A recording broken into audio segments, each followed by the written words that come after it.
बिस्मिल्लाहिर्रहमानिर्रहीम। अस्सलामु अलैकुम वरहमतुल्लाहि वबरकातुहू।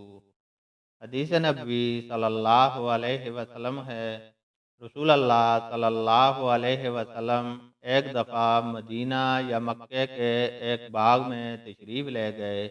वहाँ आप सल्लल्लाहु अलैहि वसल्लम ने दो शख्सों की आवाज़ सुनी जिन्हें उनकी कब्रों में अजाब किया जा रहा था।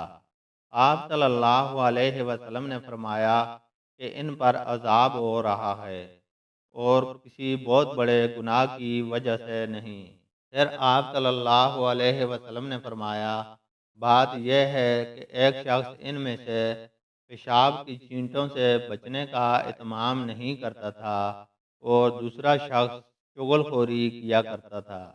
फिर आप सल्लल्लाहु अलैहि वसल्लम ने खजूर की एक डाली मंगवाई और उसको तोड़कर दो टुकड़े किया और उनमें से एक एक टुकड़ा हर एक की कब्र पर रख दिया। लोगों ने आप सल्लल्लाहु अलैहि वसल्लम से पूछा कि या रसूल अल्लाह, ये आप सल्लल्लाहु अलैहि वसल्लम ने क्यों किया?